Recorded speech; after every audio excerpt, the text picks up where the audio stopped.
few hundred jobs for a limited amount of time, does that offset what this type of mining does?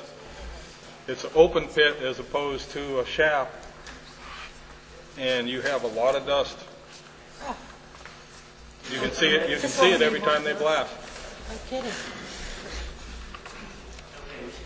I'm going to cover that question. It's basically a mining operations question, but it has to do with permits, regulatory framework, how does that work, how their operations run it. I'm just going to do that as sort of a soup and nuts kind of a topic so that we can get some responses. Who has control over air quality? Who has control over water quality? Who has control over, the things that happen in a mine?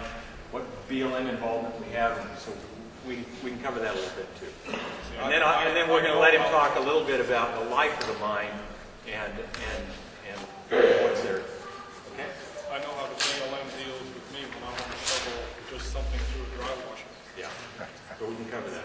You got another one? Last night we heard that within 100 or 200, whatever it was, feet of power lines, it'll blow up every computer along the path, which means it'll probably also blow up microwaves, TVs, stereos.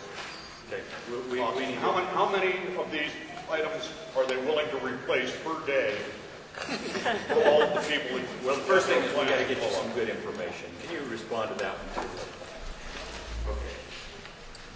All right. Now let me just set the stage here. Some of you folks, this line is part of most every community that you go into. Any community that has 40 to 50,000 people or more has lines of this size. This is not a unique line. Las Vegas has got hundreds of miles of lines like this, and most of the major communities do.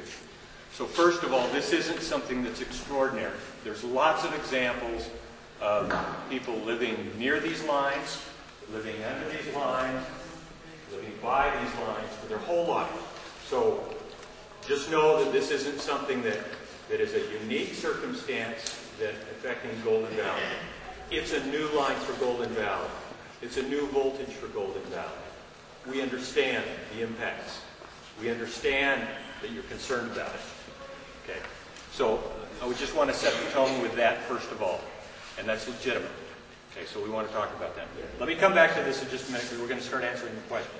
And then I think that we can get back into some of these things. Okay, now the first thing that we're going to divide these up into different segments. Those that are going to be talking, what I'd like to do first of all is I want to talk about the EMF stuff first and get Ed to talk a little bit about the line, its design, and then the EMF impacts and the health impacts that are associated with that so they can give you some good information. And the next thing we want to talk about is I want to talk about the mine. And the reason I want to go to the mine and talk to them is I want them to be able to explain the need and what they're doing out there and help, and so you can ask questions about that because that's one of the primary reasons that this is being considered. Then I'm going to talk about the need in general. What can the line be used for? And we're going to talk about the line itself. And then we're going to come back and we're going to talk more specifically about routes that have been considered, what it means on BLM land, criteria that's going to be used, and all of that kind of stuff.